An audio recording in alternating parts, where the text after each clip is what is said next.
Va ora in onda la rassegna stampa. No, io ti conosco, cioè sti registi si sfogano, mettono gli aha, guarda qua, guarda là, no? E dopo adesso Sammy Varin tocca a te, no? Ed adesso loro si mettono lì in pace, mi guardano, no? Come stoccafissi. Bella la vita dei registi. E io vi faccio qualche scherzetto, adesso vengo lì, stacco qualche cavo. Ah sì, un cavo a sorpresa.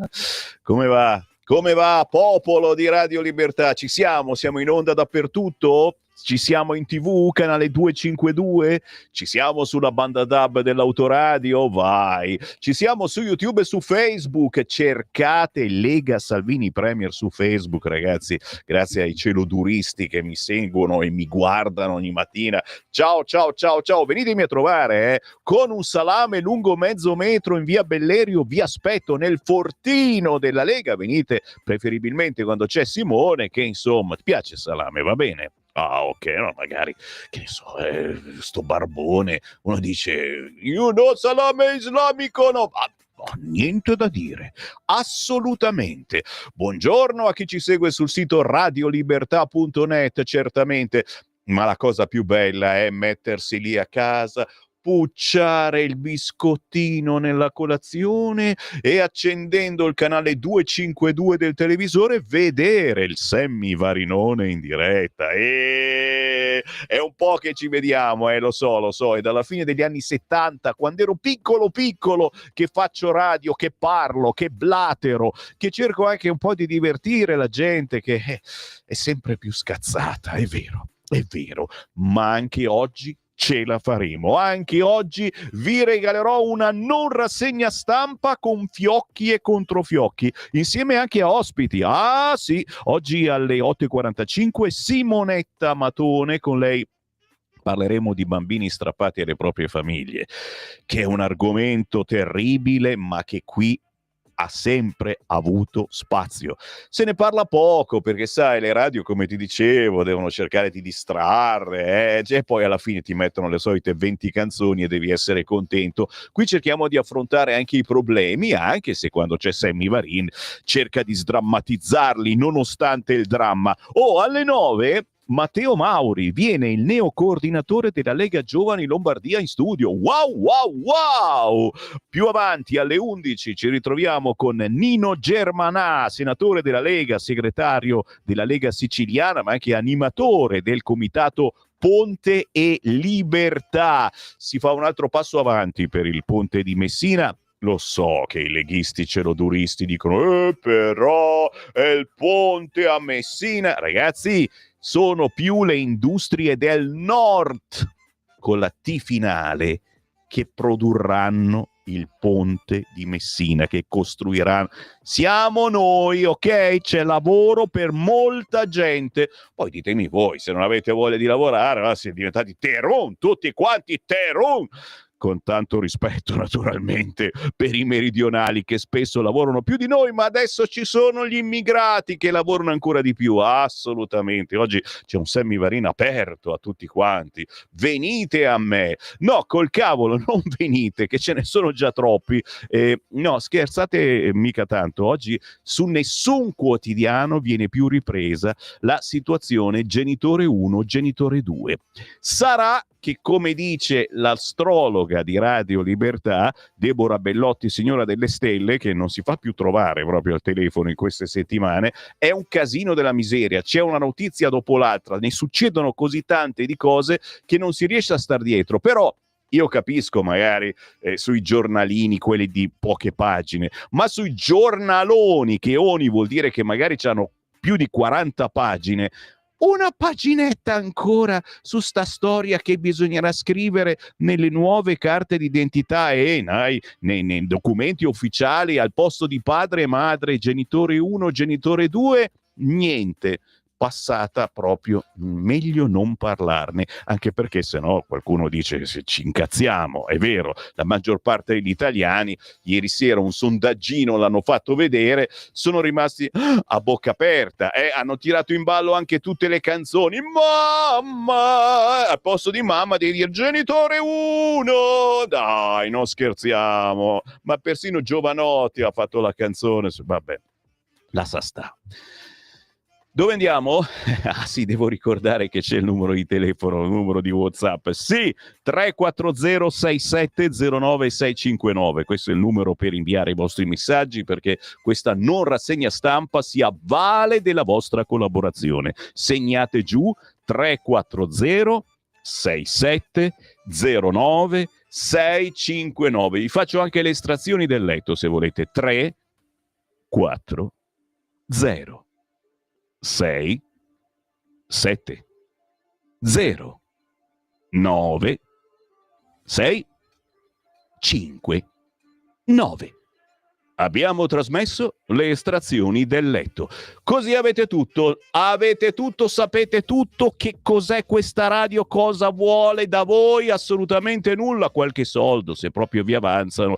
Il sito di Radio Libertà, cliccate sostienici e poi abbonati, visto che viviamo anche grazie a voi. Ho finito.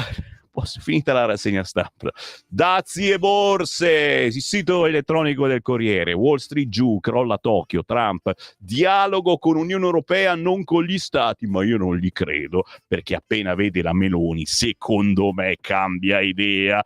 Perché la borsa USA è crollata ancora? Si chiede il Corriere.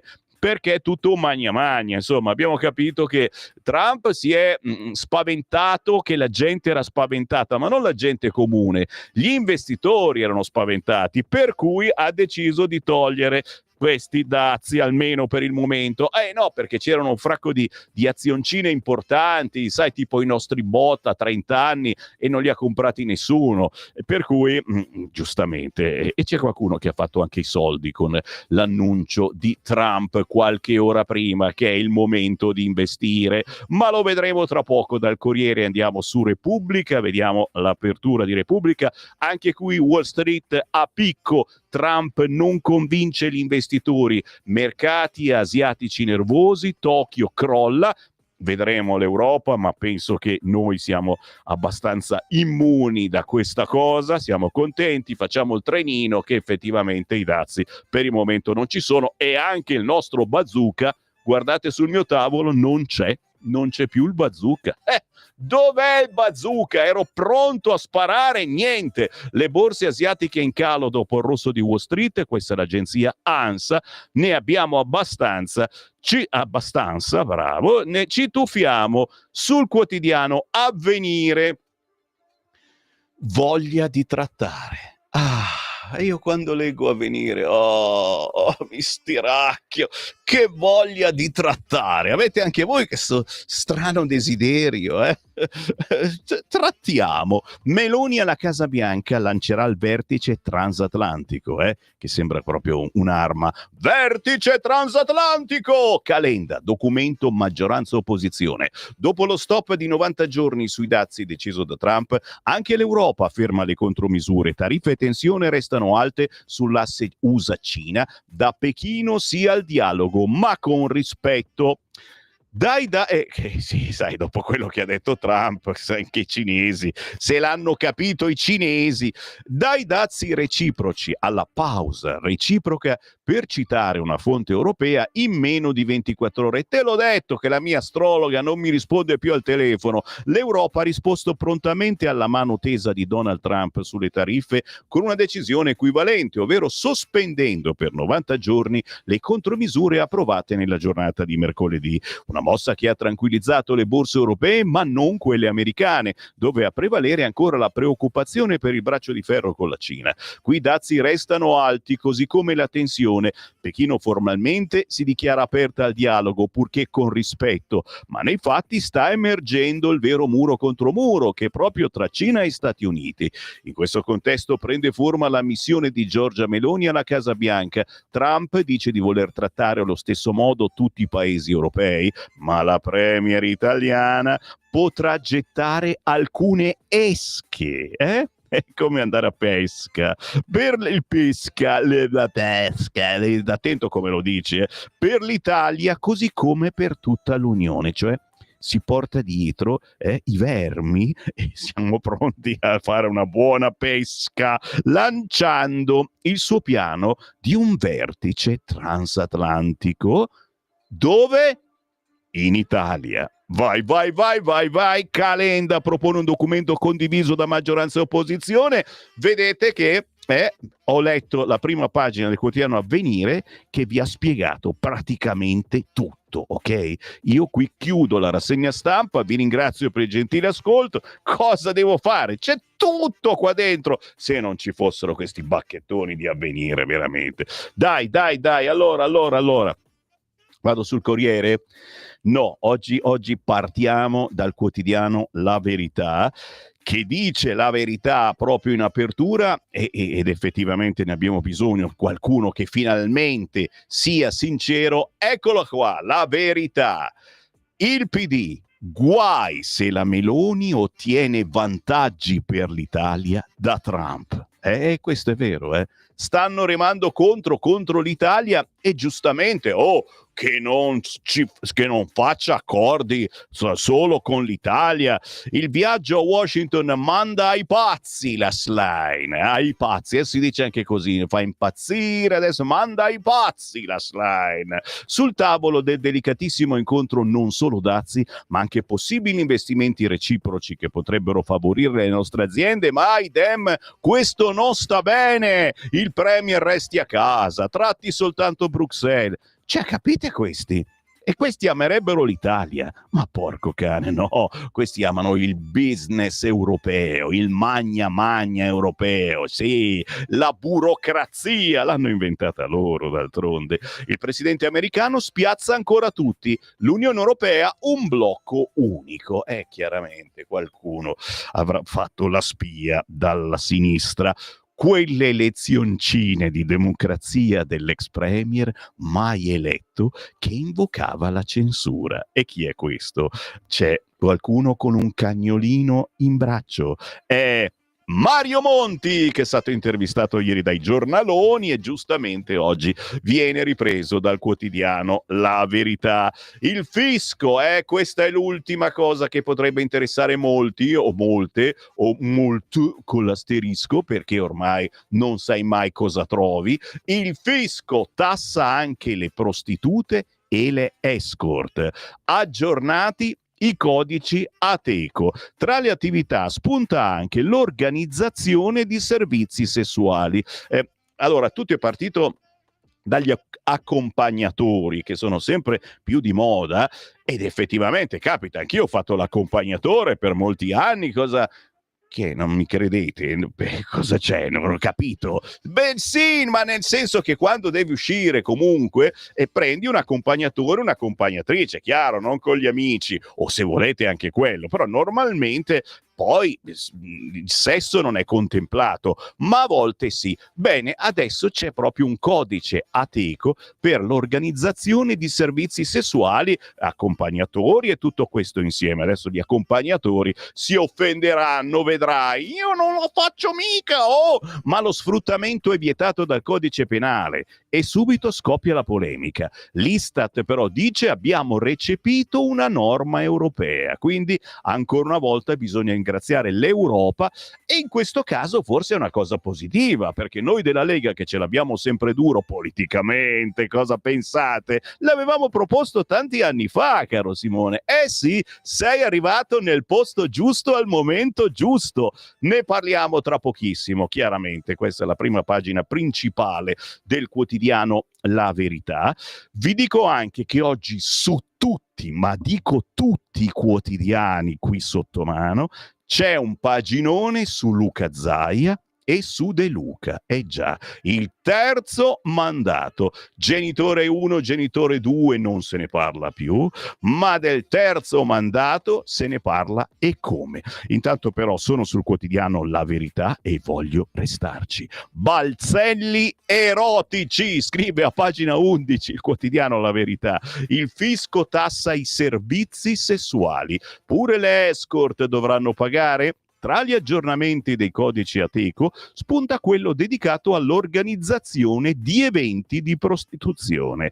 Movimento 5 Stelle attacca sbagliando bersaglio, poi l'Istat spiega attinto da norme UE, riguarda solo le attività legali. E dai, ci voleva tanto a capirlo. Fatto sta che diventa un argomento di discussione che noi della Lega abbiamo lanciato decenni or sono, il fatto che le prostitute debbano pagare le tasse e magari, visto che già si pagano in stati anche molto vicini a noi, e magari fare quei quartieri, case chiuse, controllate, eccetera.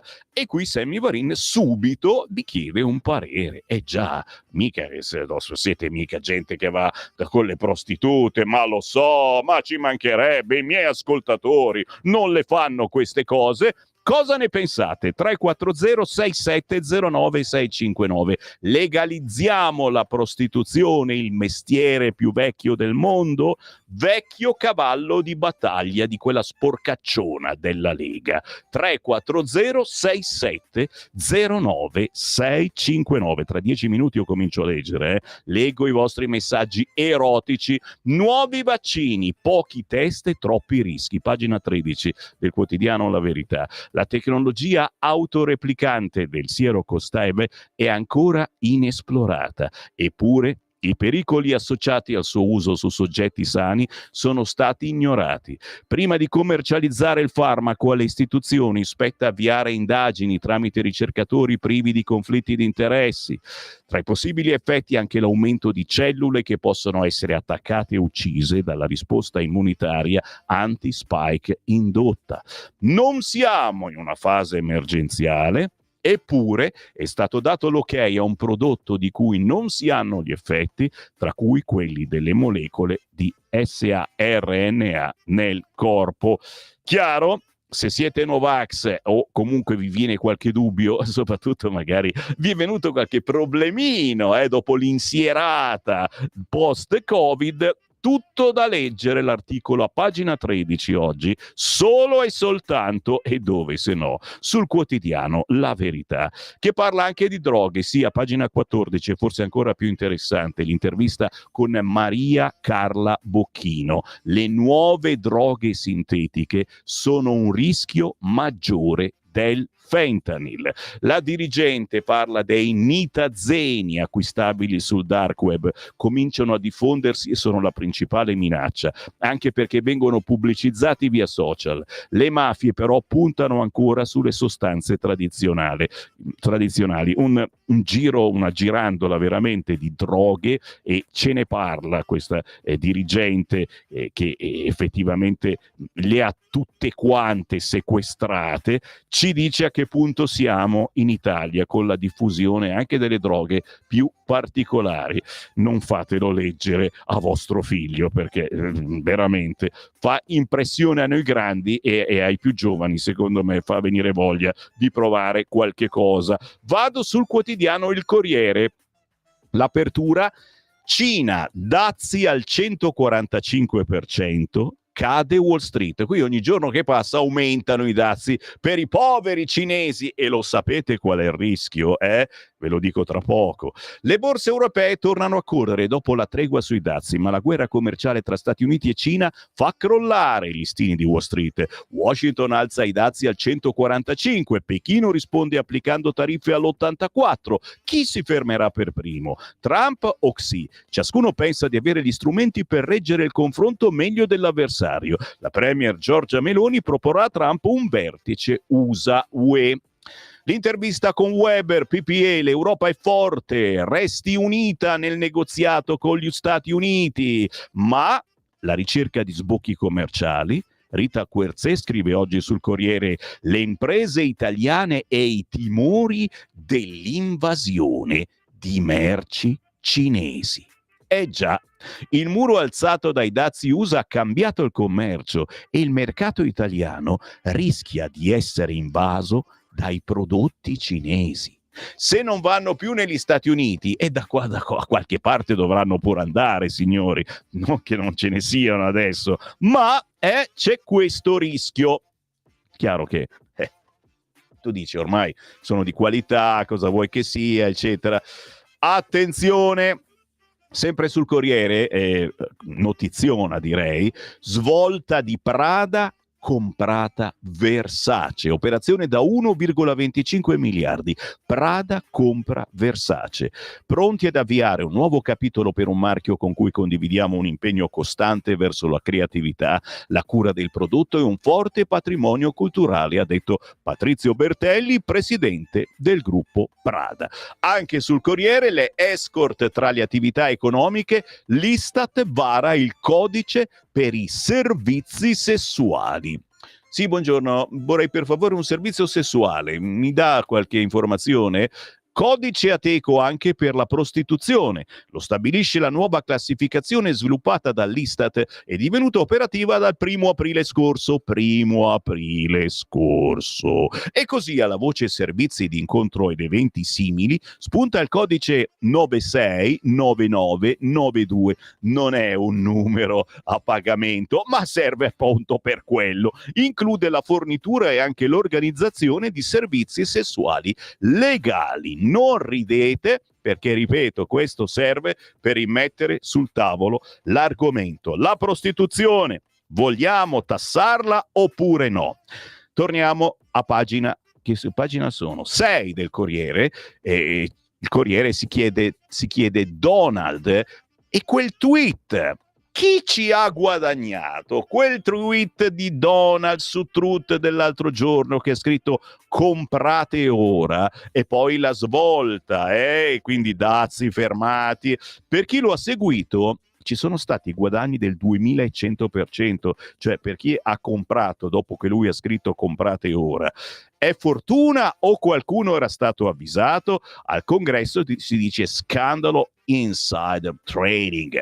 Ok, paginone quest'oggi sul Corriere, su Repubblica ne avevano già parlato, sui giornali di destra si dice chiaramente che questi addirittura esagerano e qualcuno evoca anche Hitler, eccetera. Sì, ne parliamo. Il muro americano cambia i commerci, rischio di invasione di merci cinesi. Un paginone a pagina 9 del quotidiano Il Corriere. Le imprese contro tariffe o più competitività? Giorgetti, effetti dei dazi dal secondo trimestre.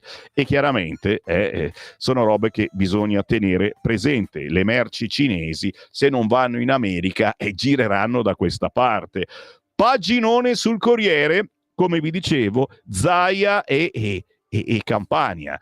Si parte dalla Campania, siamo a pagina 14. Il PD ora punta su Fico, non riesco quasi a pronunciarlo, e De Luca prepara il contrattacco. Gli uomini del governatore evocano le primarie. La Lega, restino a noi le nostre regioni.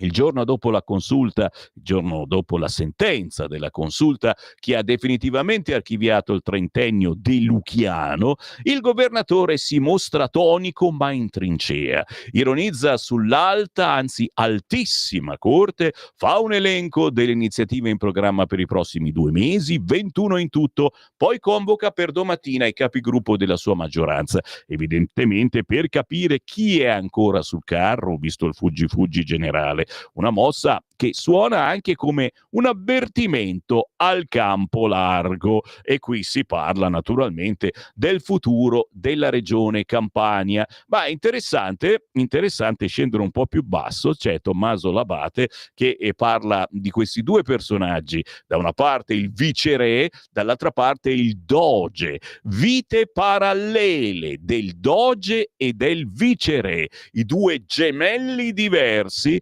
insieme sull'altare e nella polvere, uniti da una reciproca stima e simpatia, non senza qualche screzio. Ma qual è il punto? Lo ricordiamo. Vincenzo De Luca in Campania e Luca Zaia in Veneto non potranno correre per la conquista di un ulteriore mandato alla guida delle loro regioni, dopo l'intervento della consulta che ha detto no a un terzo mandato per le regioni a statuto ordinario. Questo non vale, a quanto pare, per il Friuli Venezia Giulia, per il Trentino Alto Adige, che sono regioni a statuto speciale. Che mai succederà? Qui nel riquadro c'è un riquadrino proprio che riguarda il Trentino.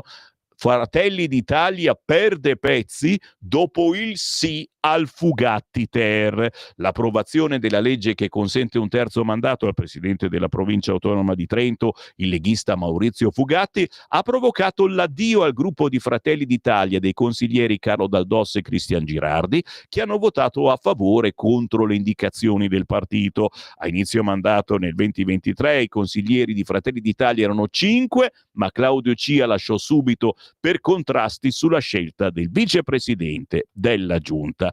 Oggi sul Corriere paginone, e tra poco vi leggo ancora qualche riga sulle vite parallele del Doge e del viceré. L'intervista a Luca Zaia, un'ingiustizia lasciare la battaglia politica, non è ancora finita. Cesare Zapperi intervista il Doge, Zaia, gli alleati mirano al Veneto, bisogna prendere i voti. E poi in altaglio alto la nota di Massimo Franco, un altolà per esorcizzare l'offensiva degli alleati. Tra poco vi leggo tutto.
Splendida Francesca Tandoi, Wind Dance, acclamata dalla critica e dai colleghi come stella nascente del jazz, uno dei giovani talenti più interessanti della scena jazz internazionale. Si è esibita con alcuni dei migliori musicisti jazz. La scorsa settimana 4 date sold out a Parigi, il 1° maggio sarà a Londra, l'8 a Ginevra. Francesca Tandoi, con il buongiorno rinnovato, sono Sammy Varin, questa è Radio Libertà, stiamo facendo il punto della situazione, notizie attraverso i quotidiani del mattino e voi state commentando al 340 67 09 659. Vediamo qual è l'argomento che più vi interessa.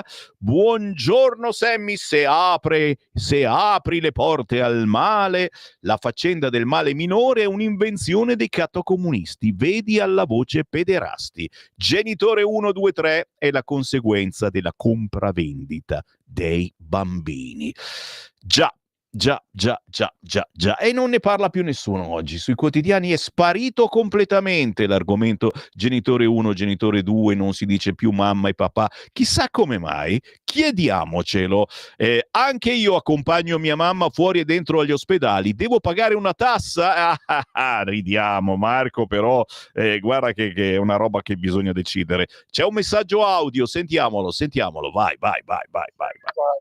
Legalizzare, quindi controllare e tassare la prostituzione mi sembra una cosa talmente banale, intelligente, che probabilmente pochi la capiscono, i comunisti, figure. Il Movimento 5 Stelle saluta Massorata, perché è normale, uno che fattura guadagna, deve pagare le tasse, anche perché usufruisce di tutti i servizi dei quali usufruiamo noi coglioni che paghiamo le tasse da quando siamo praticamente nati. Che cos'è?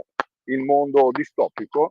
Questo bisognerebbe fatturare. Che questo è il figlio illegittimo di Trump, che no, comunque è sul tavolo l'argomento. Per fortuna è arrivato questo codice Ateco messo dall'Istat, che ha risposto comunque a un'esigenza europea, quindi se ne parla l'Europa, cari amici piddini, è il caso che ne cominciamo a parlare anche noi, punto di domanda. Ditemi cosa ne pensate. Regolarizziamo la prostituzione? Vai a 340 67 09 659. Ditemi la vostra. E Sammy Varin svolazza nuovamente sul Corriere, perché vi dicevo oggi sul Corriere, ma su tutti i quotidiani, c'è il dilemma terzo mandato, Luca Zaia e De Luca. Che ne facciamo? Bello l'articolo di Tommaso Labate, la descrizione di questi due, le vite parallele del doge e del viceré, i due gemelli diversi insieme sull'altare nella polvere. Vi leggo qualche riga, ma oggi è davvero da leggere questo articolo. L'ultimo dispetto a entrambi l'ha fatto inconsapevolmente Donald Trump, che ha scelto proprio la loro ora più buia per annunciare la retromarcia sui dazi, mettendo così in un cono d'ombra i titoli di coda della loro esperienza alla guida di Campania e Veneto. Il penultimo, quello decisivo, l'avevano subito l'insolito ticket composto da Giorgia Meloni ed Ellis Line, per la prima volta veramente insieme dentro un'unica battaglia, unite come una sola donna nella guerra ai loro successivi mandati da governatore. Già, perché l'hanno voluto loro. Questa è l'abdicazione chiaramente di De Luca. E così, dopo la sentenza della Corte Costituzionale che legittima il limite dei 2 mandati per la presidenza di una regione a statuto ordinario, Vincenzo De Luca e Luca Zaia arrivano a fine corsa. Il primo si vede smontata la legge regionale che gli avrebbe consentito di farsi rieleggere per la terza volta. Il secondo, Luca Zaia, ci finisce in mezzo ed è impossibilitato a correre per la quarta. E qui mi fermo, ma chiaramente se avete sotto mano il Corriere o ve lo procurate dal vicino di casa comunista, o se non proprio comunista comunque che ci strizza l'occhio, è da leggere, perché sono paginoni. Da una parte appunto il ritratto di questi due importanti rappresentanti del centrodestra e del centrosinistra. Ma cosa si farà adesso in Campania? Il PD ora punta su Fico, super personaggione del Movimento 5 Stelle, ma che fin dal primo giorno abbiamo capito, ma questo è di sinistra, altro che 5 Stelle. De Luca prepara il contrattacco, cosa mai succederà? Cosa mai succederà? Soprattutto in Veneto, a noi interessa di più. E allora c'è Cesare Zapperi che nella pagina successiva, siamo sempre sul quotidiano Il Corriere, intervista Luca Zaia. Un'ingiustizia lasciare la battaglia politica, non è ancora finita. Zaia, gli alleati mirano al Veneto, bisogna prendere i voti. E in taglio alto, vi dicevo, la nota di Massimo Franco. Un altolà per esorcizzare l'offensiva degli alleati. È cominciata la lunga marcia della resistenza della Lega alla prospettiva che gli alleati la scalzino dalla guida delle regioni del nord. E sì, perché non c'è solo il Veneto, c'è anche il Trentino Alto Adige, il Friuli Venezia Giulia, la Lombardia, e tutte governate da Lega, da centrodestra. Che cosa cediamo? Qualcosa bisognerà cedere. Dopo la sentenza della Corte Costituzionale che ha bocciato il terzo mandato dei governatori, l'allarme è scattato quasi in automatico. Il timore è che l'incandidabilità di Luca Zaia in Veneto abbia un effetto domino. Linee nella Lombardia, pure governata dal Carroccio. L'attenzione in prima battuta alle ambizioni di Fratelli d'Italia, partito che ha sfondato anche a nord del Po, ma preoccupa la stessa ascesa di Forza Italia. La parola d'ordine leghista è continuità, senza alzare la voce, senza litigare col resto della maggioranza di destra, ma buongiorno, certo, avanti, così, ma anche senza cedere. Zaia ha già detto che ritiene legittimo rivendicare la presidenza del Veneto, aggiungendo sibillino: bisogna governare bene, abbiamo l'autonomia, le Olimpiadi, poi quel che farò in futuro lo dirò a tempo debito e anche quel che penso di tutto questo. Ne pensa male, si sa, perfino il presidente leghista della Lombardia, Attilio Fontana, si è inchinato alla consulta, ma definendo la sentenza sbagliata. E qui mi fermo, ma anche la nota di Massimo Franco è tutta da leggere. Già che ci siamo sul Corriere, e certo, ne parlano tutti i giornali, l'Istat che vara il codice di attività per escort e servizi sessuali. Ateco, nuova voce inserita da aprile, il 1 aprile, ma è tutto vero. Comprende anche agenzie e locali di prostituzione. Un codice Ateco per attività di accompagnatori e di accompagnatrici, tra parentesi escort, ma anche per fornitura o organizzazione di servizi sessuali, organizzazione di eventi di prostituzione o gestione di locali di prostituzione. Il codice 969992 non è un numero da chiamare ancora, è il codice Ateco, è quello da segnalare nel momento in cui si avvia un'attività economica di questo genere, capito? Che rientra nell'ambito dei servizi per la persona NCA, non classificati altrove. È la nuova classificazione Ateco 2025 utilizzata per identificare le attività economiche, sviluppata dall'Istat in vigore dal 1 gennaio, ma operativo dal 1 aprile e che aggiorna quella del 2022.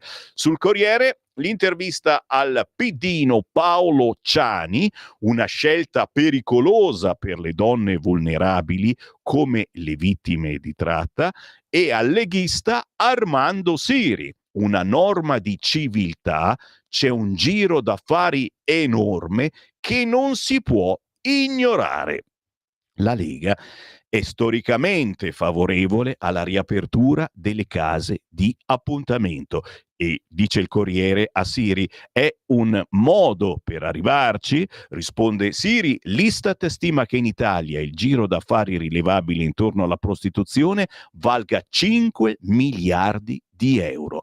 Penso che il dato sia importante dal punto di vista economico, dopo appunto la sicurezza di chi svolge questa attività. Quindi tassiamole, rendiamo tutto più sicuro e più controllato, che vuol dire togliersi anche dalle scatole i famosi magnaccia, punto di domanda, 340 6709 659, li facciamo fare un altro lavoro magari, insomma. Il Fatto Quotidiano, Paragon. il gruppo di Tel Aviv. Nei nostri database i target intercettati. Oh signor, saltano fuori ancora altri nomi. Chi ha spiato in Italia? Lo sanno gli israeliani. Sentiti dal Copasir, se autorizzati dagli 007, chiarirebbero la vicenda di cancellato fan page.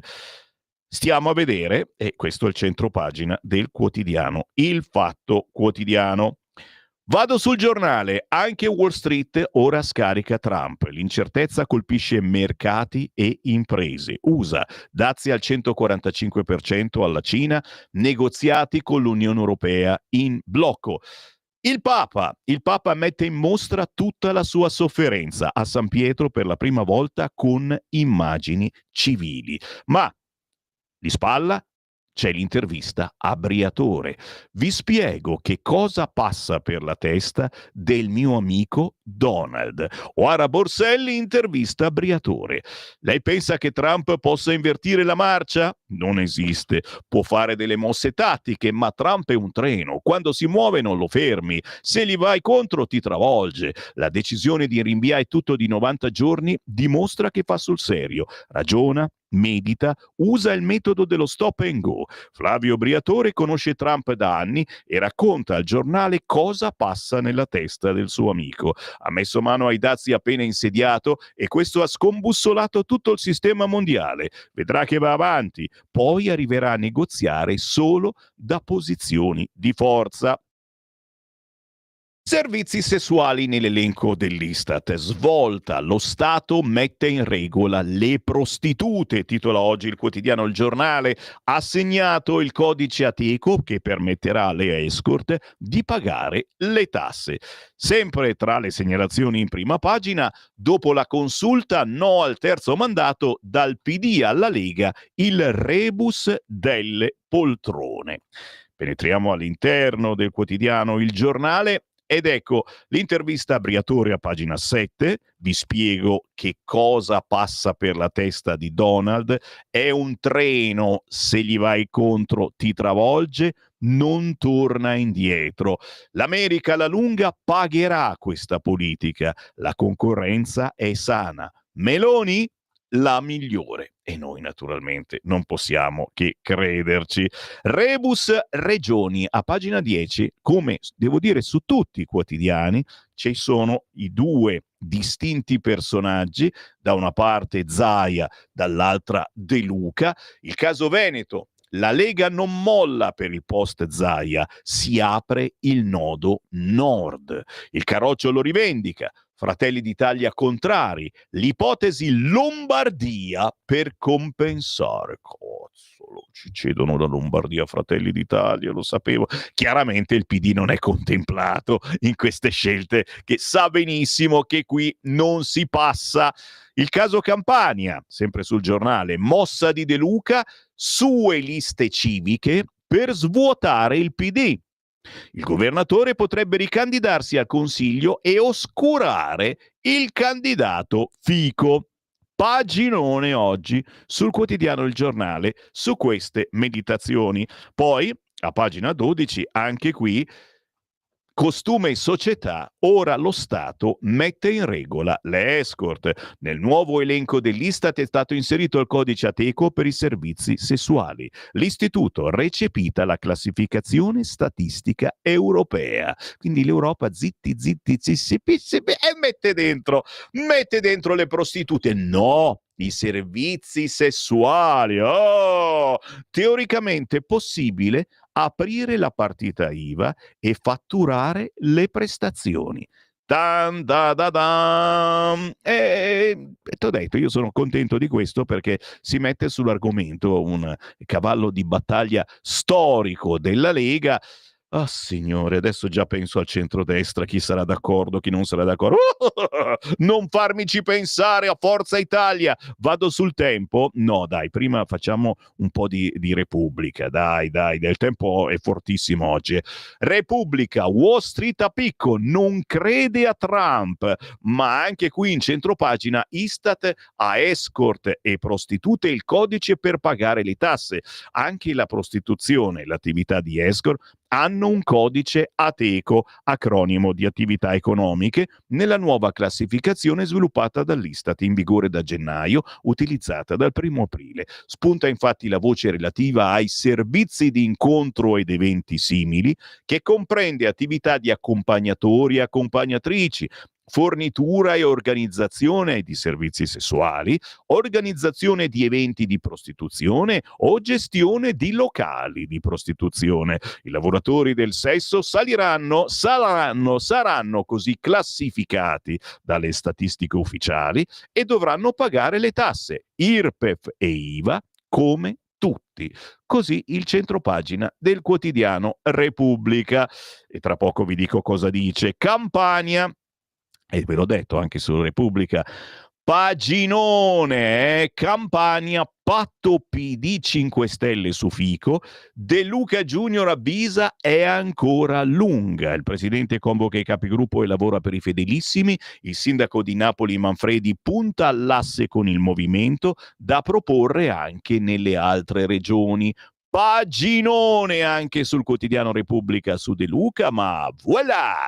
Anche su Zaia, Veneto, lite a destra sul dopo Zaia, Fratelli d'Italia cede se ottiene...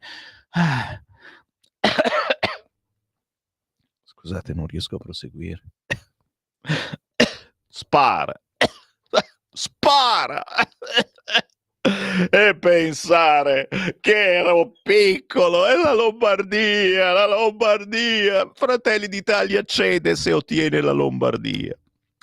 Mi dite cosa ne pensate, cari ascoltatori? So che la nostra è una radio molto di centrodestra e quindi Lega, Forza Italia, Fratelli d'Italia, siamo tutti fratelli, ma fino a un certo punto. 340 6709 659. La diamo la Lombardia a Fratelli d'Italia in cambio del Veneto, sempre di giocare a Figu, cielo.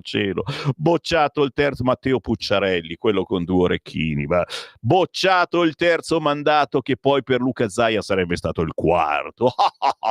Che spiritoso l'orecchinato. La partita del Veneto, unica regione al voto quest'anno, a meno che non si slitti al 2026. Slittiamo.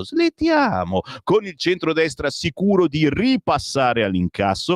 Il centro-sinistra non viene neanche citato, bravo Puccia, continua ad agitare la maggioranza. La Lega non ha alcuna intenzione di cedere la guida della regione. Fratelli d'Italia da tempo fa notare i numeri, sia alle scorse politiche che alle europee a livello regionale. La fiamma ha stracciato il carroccio. Come andrà a finire? Probabile che Giorgia Meloni ceda adesso, chiedendo in cambio poi Friuli Venezia Giulia e o Lombardia. Quando sia Massimiliano Fedriga che Attilio Fontana, entrambi leghisti, termineranno i loro secondi mandati. Non che la questione così sarebbe risolta, perché al congresso leghista a Firenze Massimiliano Romeo, capogruppo al Senato e segretario della Lega Lombarda, era stato netto. Tutte le regioni a guida Lega dovranno restare tali. Penso che sia interesse della coalizione di centrodestra che una forza come la Lega, che ha un'esperienza di buon governo da tanti anni, voglia riconoscersi ancora nella guida di quelle regioni, ha ribadito ieri a Milano. Che ne pensate? Cosa gli diamo? 340 6709 659, che stavo leggendo che quando c'è scritto Tosi da qualche parte mi viene da grattare. Anche Forza Italia con Tosi spera di correre alle regionali venete. Non riesco a proseguire. Il tavolo scherziamo, dai. Il tavolo della maggioranza sulle candidature si annuncia bollente. Aia, scotta il tavolo. Mi sono scottato col tavolo. Sì, su Repubblica, questa era Repubblica, pagina 23. È chiaro che ridendo, scherzando, ma sono cose che bisogna assolutamente affrontare.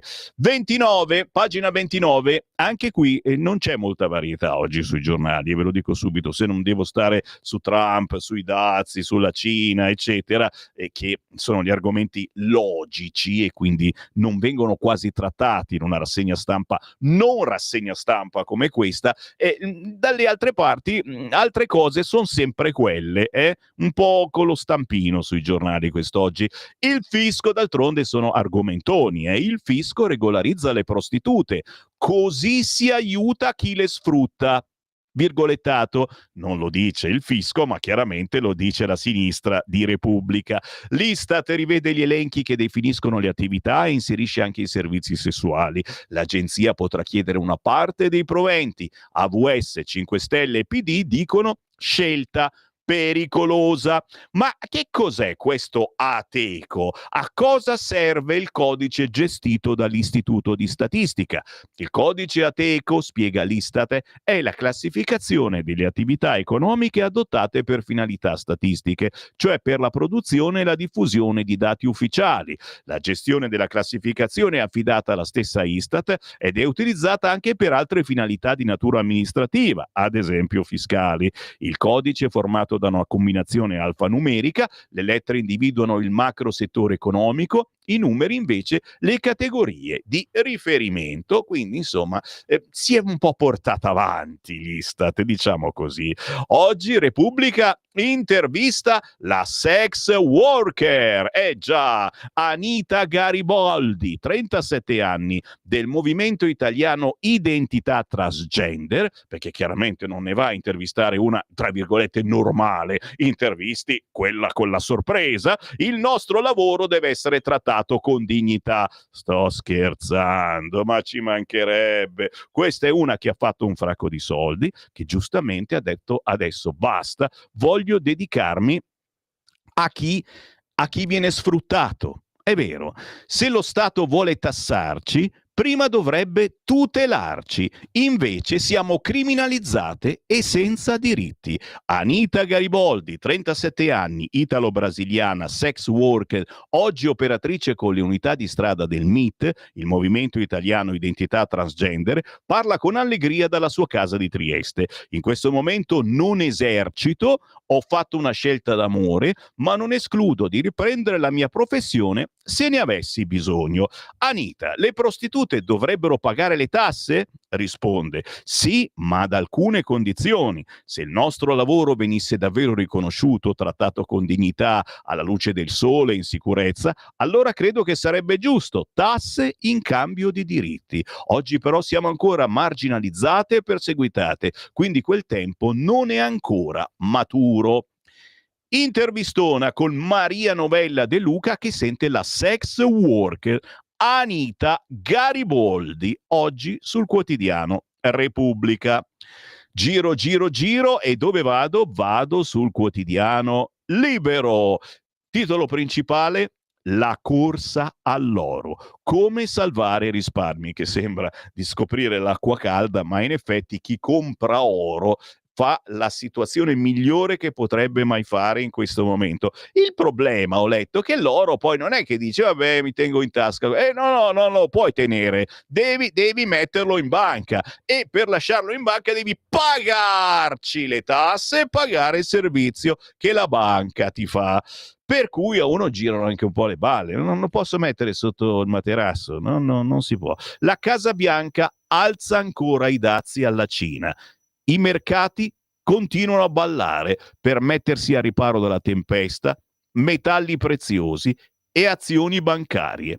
Questa è l'apertura del sito Libero.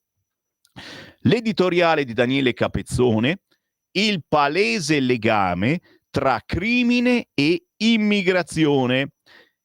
Che il ministro dell'Interno Piantedosi difendesse i provvedimenti del governo in materia di sicurezza e ne sottolineasse l'importanza era per molti versi scontato e dunque non hanno sorpreso nessuno le parole, a mio avviso totalmente condivisibili, del titolare del Viminale a sostegno del decreto legge varato la scorsa settimana. In quel vagone sono entrate diverse norme assai significative in materia di contrasto al terrorismo e alla criminalità organizzata, a favore del personale del comparto sicurezza e soprattutto maggiori garanzie sul tema scottante della tutela legale degli agenti. Si parla del decreto legge voluto dalla Lega, un po' annacquato per far piacere al Presidente della Repubblica, ma assolutamente potente, e per saperne di più oggi ne parla Daniele Capezzone sul quotidiano Libero. che poi mette in pagina i bambolotti, dai, ma carino. Io l'ho fatta la richiesta e se qualcuno mi vuole fare il bambolotto di Sammy Varin sono contento. Io non c'ho proprio voglia né tempo. I politici diventano giocattoli con kit personale, eccoli lì, li vedete qui sul canale 252 sui social, ve li stiamo mostrando. Sono i politici giocattoli, ma giocattoli che naturalmente possiamo fare per ognuno di noi con l'intelligenza artificiale. C'è il Berlusca sorridente con tanto di gadget annessi, un Marco Travaglio, una pezza e una sedia. E chi se la scorda? La scena del secolo al servizio pubblico con Silvio che si mette a pulire la poltrona del nemico prima di sedersi. Dai, storico. Ma c'è anche, guardate qua, Romano Prodi con la ciocca di capelli. Ma che cavolo mi chiede? I soldi, quando ha detto lavoreremo un giorno di meno, e la mortadella, caduta del mortadella, 24 gennaio 2009, quel che l'era. Sì, ma c'è il partigiano del 26 aprile che me lo state già richiedendo. Poi trovate tutte queste cose sui social. Il partigiano del 26 aprile. Bertinotti, rivivi la magia della resistenza. Questo è fortissimo anche questo, guarda, è veramente. Allora, al centro un partigiano del giorno dopo. No, per me è Bertinotti, però uno dei tanti iscritti all'Ampi dopo la fine della Resistenza. Ha un pollo come gadget. Poi ci sono i soldi, la tesserina dell'Ampi e la pasta asciutta antifascista. Vai, vai. Insomma, è attraverso l'intelligenza artificiale, se vi abbonate, non so se bisogna anche pagare, si può preparare un bambolino per ognuno di noi. Fatevi sto bambolino e non rompete più le scatole. Sono le 8:30, io mi fermo, c'è la pausa, ma ritorno tra pochi minuti con altre prime pagine e con i vostri WhatsApp, i vostri pensieri arrivati al 340 67 09 659. Stai ascoltando Radio Libertà. la tua voce libera, senza filtri né censura. La tua radio.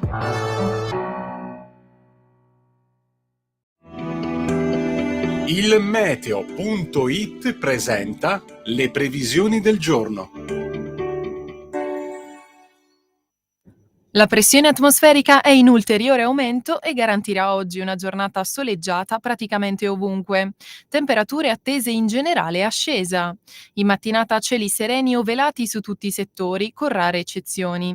Nel pomeriggio copertura nuvolosa più compatta sulla Liguria, sulle coste centro-settentrionali tirreniche e localmente sul Triveneto, ma senza piogge associate. Per il resto nessuna variazione importante. Per ora è tutto da ilmeteo.it, dove il fa la differenza. Per tutti i dettagli sulle vostre località c'è la nostra app. Una buona giornata da Alessandra Tropiano. Avete ascoltato Le previsioni del giorno.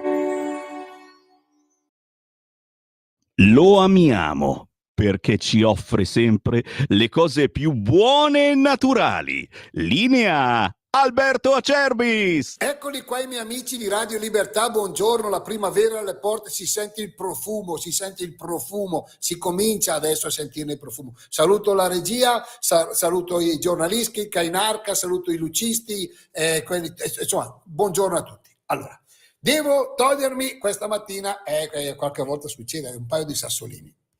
Allora, un paio di sassolini ce l'ho qua adesso e togliamoci questi sassolini. L'olio Acerbis, lo conoscete, c'è chi lo acquista da 25 anni, costa 84 euro. Quest'anno è 2 anni che costa 84 euro, 6 bottiglie da 1 litro, il trasporto non lo pagate. Volete l'analisi chimica dell'olio, ce le chiedete, ve le mandiamo. Le analisi chimico-fisiche, quelle vere, ve le mandiamo. Così le fate vedere all'esperto vicino di casa, c'è sempre un esperto che dice, e ve ne mandiamo 84 euro, 6 bottiglie da 1 litro. Un olio oggi in qualunque supermercato che vedete lì, no? Super offerta, prendi 3 paghi 7, insomma costa intorno ai 12 euro, 11,50 euro, 12 euro. Ma se facciamo anche 11 euro, il nostro costa 14 euro, 3 euro di differenza. Tra il nostro olio Acerbis, che conoscete, è un olio che va bene, 3 euro di differenza. Voi consumate di media, una famiglia consuma 6 bottiglie in 2 mesi di olio, 2 mesi. Quindi sono 18 euro 2 mesi. E voi perché voi siete molto attenti.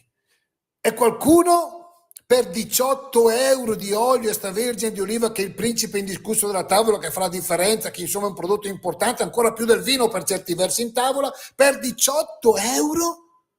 Io trovo ancora quelli che mi dicono però Acerbis, io l'ho trovato a meno al supermercato a 11, allora tutti questi anni non sono serviti a niente. Vuoi l'olio Acerbis? Ti fai un'esperienza, prendi uno spaghettino del 5, del 5 chiaramente italiano, lo fai un pochettino al dente, un giro di olio Acerbis, un po' di formaggio, annusa, mangia e fai una delizia. 84 euro, 6 bottiglie da 1 litro, il trasporto non lo pagate. Io non ne ho quasi più, prenotatelo l'imbottigliamento per aprile 68 40 408 oppure olioacerbis.com, perché l'olio bu, come diceva il mio nonno, serve sempre a regalo. Vi voglio bene, ciao. Stai ascoltando Radio Libertà, la tua voce libera, senza filtri né censure, la tua radio.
Ma che dolce, ma che dolce! Questo Perfect del trio femminile di Valentina Muscia, cantante, intrattenitrice, animatrice, gira in lungo e in largo in Sicilia e non solo, musicando gli eventi più esclusivi. Cercate il trio femminile, cercate Valentina Muscia sugli store digitali e su YouTube. Bellissima questa versione.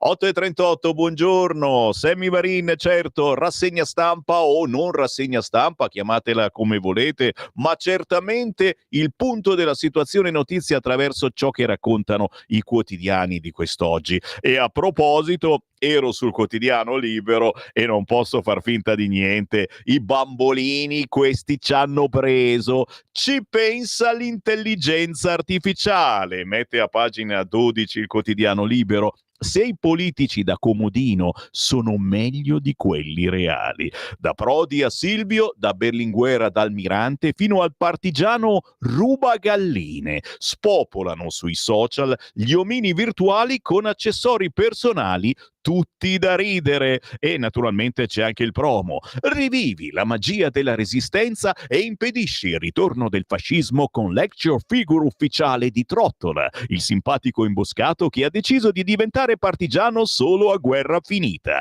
esattamente come altre decine di migliaia di eroi della libertà, a soli 49,99 euro. La confezione include un action figure di Trottola, una gallina rubata, un blocchetto di dollari, una spilla dell'Ampi, un piatto di pasta asciutta antifascista. Divertentissimo. E quello di Bonelli, dai, il bambolotto di Bonelli contiene solo il sasso dell'Adige. 2 sassi dell'Adige, chi a memoria si ricorda. Abubakar Sumaoro, con gli stivali sporchi di fango e l'assicurazione scaduta. Ma bellissimo anche quello di Rita De Crescenzo, gli accessori TikTok, l'equipaggiamento Roccaraso e naturalmente il tesseramento al Movimento 5 Stelle. C'è anche Conte, gli accessori, la mascherina per il Covid, l'adesivo pace no al riarmo, il super bonus 110% e il reddito di cittadinanza. Tutti questi bambolotti in pochi minuti vengono consegnati direttamente a voi, chiaramente la fotografia che li volete davvero, dall'intelligenza artificiale. Sam Kunsha, dite voi? No, comunque ci divertiamo anche così nel 2025, ci divertiamo, facciamoci sto bambolotto. Siamo su Libero. La sfida dei dazi, ultimo delirio a sinistra, impeachment per Trump e Repubblica evoca Hitler. Il leader dei Verdi Bonelli chiede agli Stati Uniti di mettere in stato d'accusa il presidente. Si potrebbe salvare il mondo. Il giornale dà voce alle psicosi sul web. Il 20 aprile, compleanno del Führer, arriva la legge marziale. Ne parla oggi a pagina 4 Tommaso Montesano sul quotidiano Libero. La profezia di Giorgetti sui dazi e le trattative. Il ministro dell'economia già al G20 di fine febbraio aveva messo in guardia: no barriere, serve maggior dialogo. Già, il protezionismo, le barriere al commercio, l'incertezza politica minacciano la crescita e le catene del valore globale, aumentando i costi di produzione e l'inflazione e indebolendo la resilienza economica. Il 26 febbraio scorso, a pensarci appena 34 giorni fa dal maremoto finanziario scatenato dagli atti presidenziali di Trump con la ventilata introduzione di dazi su tutto o su quasi tutti i paesi, il nostro ministro dell'economia Giancarlo Giorgetti della Lega, intervenendo al G20 dei ministri finanziari organizzato a Cape Town in Sudafrica, aveva messo le mani avanti, avvertendo dai rischi di turbolenza che hanno fatto traballare le piazze finanziarie internazionali. Paginone su Libero anche chiaramente per il terzo mandato. Pagina 8. De Luca ora tratta le sue condizioni per la campagna. Il governatore ha un bottino di voti da cui il centrosinistra non può prescindere. Fico e in poll, ma c'è pure costa. Ne parla Elisa Calessi della partita in Campania appena cominciata. Ma dall'altra parte, in questo caso c'è il Friuli, pronto a votare il terzo mandato. Dopo il Trentino si allarga il fronte delle regioni autonome. Fedriga dice: mi piace fare il presidente, deciderà il Consiglio. Chiaro che lui è una regione a statuto autonomo. Attenzione, ne parleremo anche alle 11 questa mattina. Ponte sullo Stretto, al via il tavolo istituzionale dopo l'approvazione in Consiglio dei Ministri. Ponte sullo Stretto si parte. In Consiglio dei Ministri l'altro ieri è stato fatto un passo in avanti decisivo. Il ponte sullo Stretto è opera prioritaria per tutto il paese e tra alcune settimane partiranno i cantieri. L'annuncio arriva direttamente dai social, dal ministro per le infrastrutture Matteo Salvini. Questo significa 120.000 posti di lavoro diretti e indiretti creati in tutta Italia, meno inquinamento con 200.000 tonnellate di CO2 non emesse nell'aria, risparmio di tempo, 1 ora e mezza in macchina e 2 ore in treno, più lavoro a tantissime imprese su tutto il territorio nazionale. Viva l'Italia dei sì! Anche per questo, sempre ieri, il sottosegretario alla Presidenza del Consiglio Alessandro Morelli ha sollecitato ad avviare la fase istruttoria con l'obiettivo essere pronti all'approvazione del progetto definitivo del ponte sullo Stretto di Messina da parte del CIPES. Per farlo, Morelli ha promosso un tavolo istituzionale che riunisce il Dipartimento per la programmazione e il coordinamento della politica economica, il Ministero delle Infrastrutture e Trasporti e la società Stretto di Messina. Con l'importante passaggio avvenuto in Consiglio dei Ministri, si rende opportuno attivare un tavolo per avviare la fase realizzativa dell'opera. Così si scrive oggi sul quotidiano Libero. Giro pagina e svolazzo per qualche istante, so che vi fa piacere anche sul quotidiano Il Tempo. Il Tempo oggi è potentissimo perché dice una cosa che non dice nessun'altra. Parla di una maxi truffa dei migranti. Il sistema Calabria è un affare da 35 milioni dietro l'accoglienza dal 2006 al 2015. La Corte dei Conti condanna Fraternità e la Confederazione delle Misericordie false fatturazioni e distrazioni di enormi somme sui conti correnti personali. E gli articoli di Roberto Arditti sull'accoglienza serve liberarsi dall'ipocrisia. Tommaso Manni tocca agli stati indicare i paesi sicuri, ma si parla anche del caso Monfalcone. Si vota questa domenica e questo lunedì a Monfalcone. Sumaoro, il paladino degli immigrati, diventa testimonial del partito islamista. Qui Parlamento. Con il buongiorno rinnovato da Sammy Varin ritroviamo molto volentieri la deputata della Lega, onorevole Simonetta Matone. Buongiorno.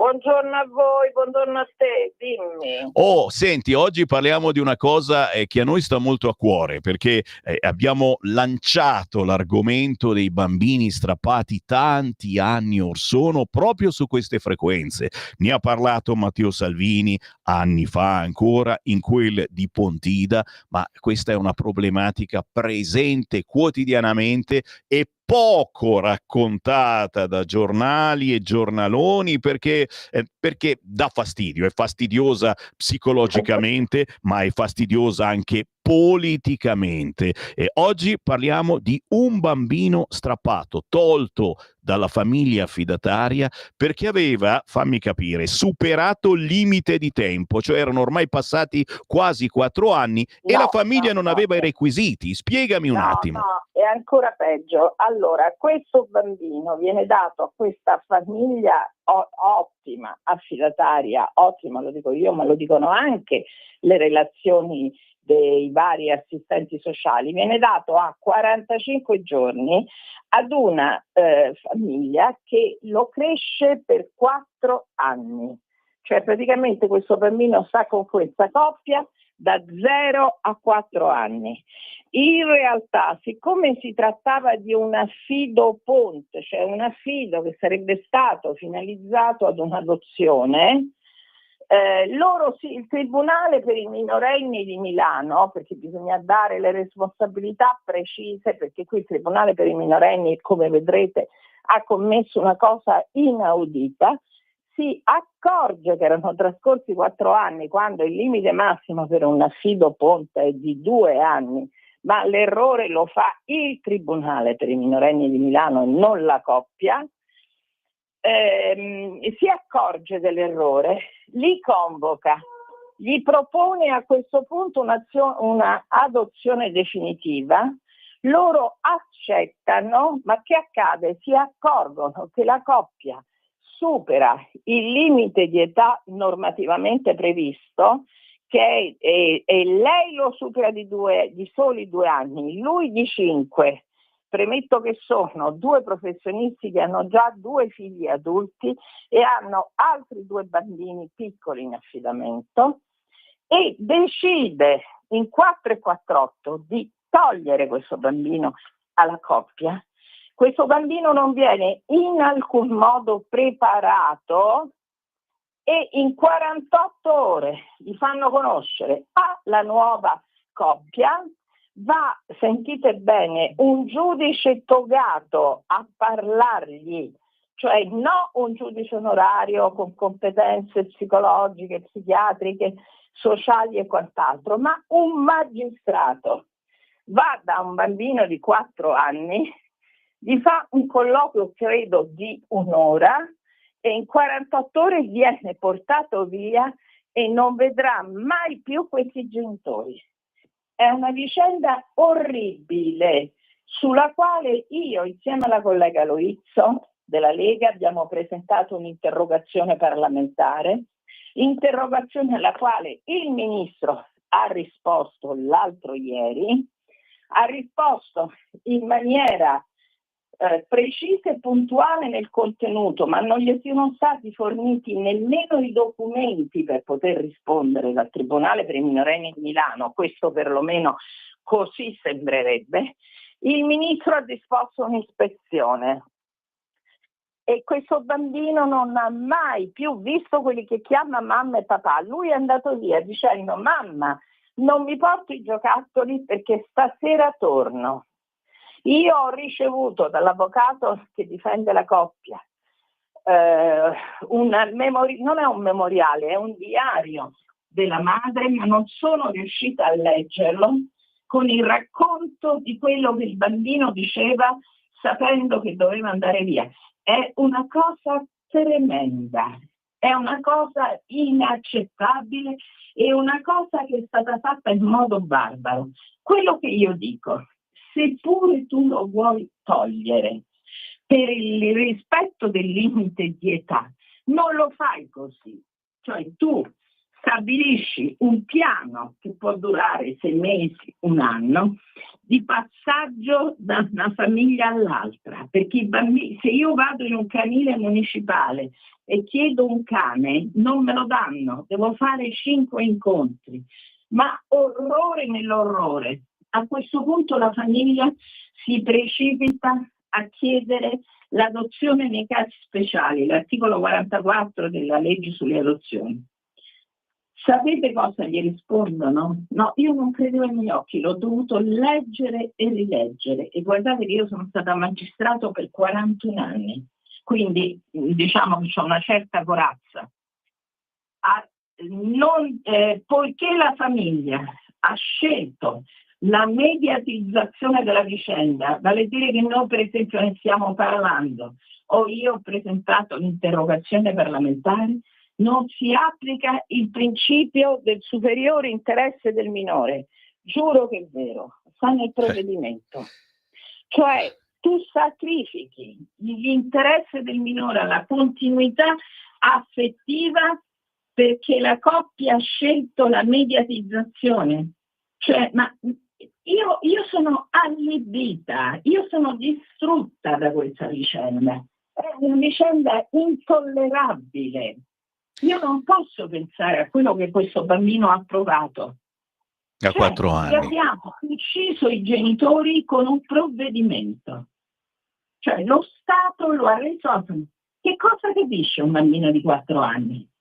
E poi un'altra osservazione, anche se è un'osservazione che figurati mi costerà carissima, ma questa coppia che lo ha preso e che necessariamente deve sapere quello che c'è dietro a questa vicenda, ma come fa ad accettarlo? Cioè tu hai una tale fame di avere un figlio in adozione che prendi un bambino che è stato strappato in questo modo, 48 ore. I genitori, perché io li chiamo genitori, hanno scritto all'assistente sociale se potevano vedere le foto di quando lui scartava i regali che loro disperati gli avevano mandato. Sapete cosa gli hanno risposto? No, questa è l'ultima volta che vi daremo notizie. Cioè io sono esterrefatta. Io non ho parole.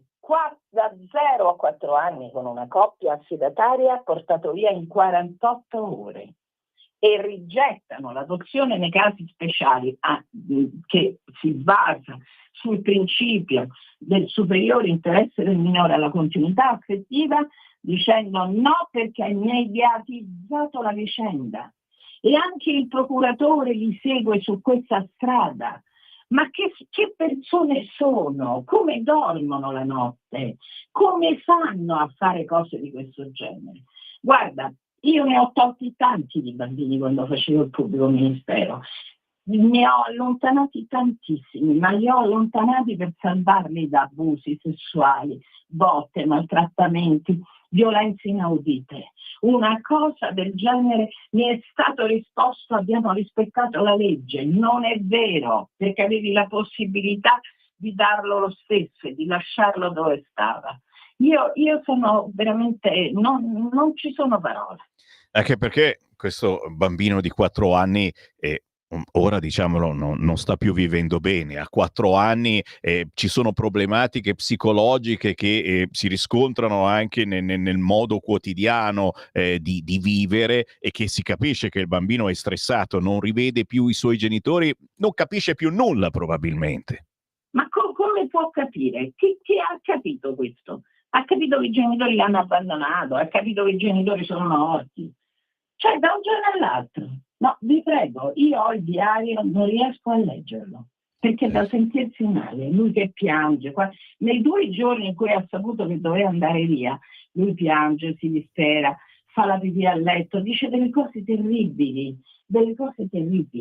E questi l'hanno fatto, e questi stanotte costoro hanno dormito, perché loro hanno applicato la legge a modo loro. Cioè, è una vicenda spaventosa. Io sto parlando con neuropsichiatri infantili, i medici del settore sono sconvolti. Mi è stato risposto: il bambino sta benissimo. Ma come sta benissimo? Ma come fa a stare benissimo? Ma cosa dite? Dove vivete? Io non posso pensare alla giudice, tutte donne poi, che va a parlare con un bambino di 4 anni. È una cosa che è anche, diciamo così, vietata da qualunque codice etico, perché con un bambino di 4 anni semmai ci deve parlare uno psicoterapeuta, non certo un magistrato togato. Ma l'arroganza di queste persone, la presupponenza di costoro è tale che arrivano a questo. Però bisogna porre fine a tutto questo. Il problema è il problema di fondo, che secondo me non si risolve nemmeno con la separazione delle carriere, perché qui non c'entra niente. È l'onnipotenza del giudice minorile che non rende conto a nessuno del suo operato. Ora ci sarà l'appello su sul diniego di adozione nei casi speciali. Ma quanto ci metterà la Corte d'Appello di Milano a decidere? Certo, ci vorrebbero delle persone che capiscono, sensibili, che non le mettono in coda alle altre, che la mandano avanti. Però siamo sicuri che li troviamo questi magistrati? Ci sono 3 punti interrogativi. Signori, Simonetta Matone, deputata della Lega, ha preso a cuore la storia di Luca, così viene chiamato questo bambino di 4 anni strappato. Scusami se ti interrompo, io sto coinvolgendo anche le altre forze politiche. Brava. Perché non è una battaglia della Lega, è una battaglia di civiltà, Io vorrei anche evitare questo, perché questi sono capaci anche di dire che è una battaglia politica. Non è una battaglia politica, è anche una battaglia politica, ma è una battaglia di civiltà giuridica, di umanità. Questo ci tengo a dirlo. E spero con tutto il cuore che tu riesca a trovare anche colleghi politici di altri schieramenti, anche quelli più lontani. Assolutamente, li sto già raccogliendo. Signori, Simonetta Matone, cercatela sui social, su Facebook, se volete seguire queste situazioni terribili, ma che dovete saperlo. E una certa informazione non ne parla completamente, sappiatelo. Grazie Simonetta per il tuo lavoro e la tua passione. Grazie a voi, buona giornata. Qui Parlamento. Stai ascoltando Radio Libertà. la tua voce libera, senza filtri né censura. La tua radio. Ladri in casa o in azienda?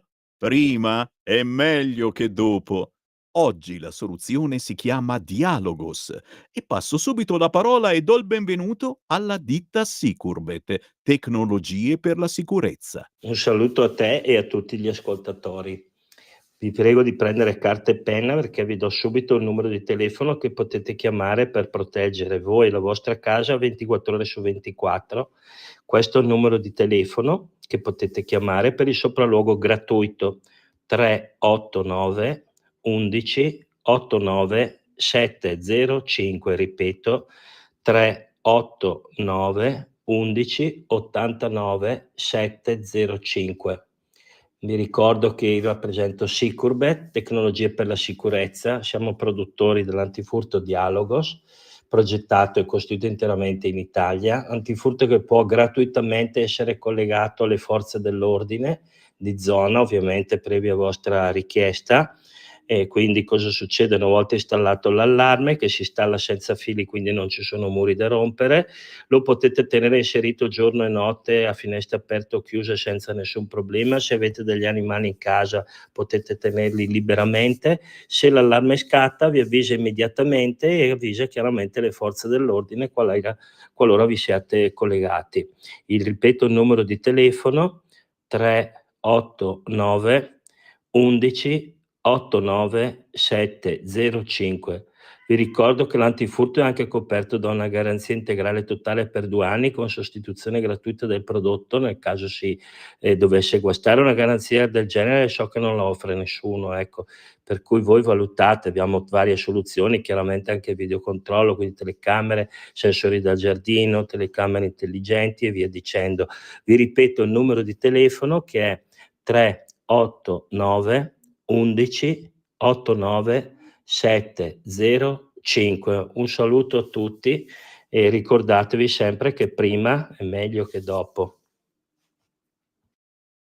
Ladri in casa? Installa Dialogos 389 11 89 705. Dialogos è l'antifurto senza fili che ti permette di stare in casa con l'allarme inserito, anche ai tuoi amici animali. Chiama il numero 389 11 89 705. Antifurto Dialogos e sei protetto 24 ore su 24. 389 11 89 705. Sicurbet. Prima è meglio che dopo.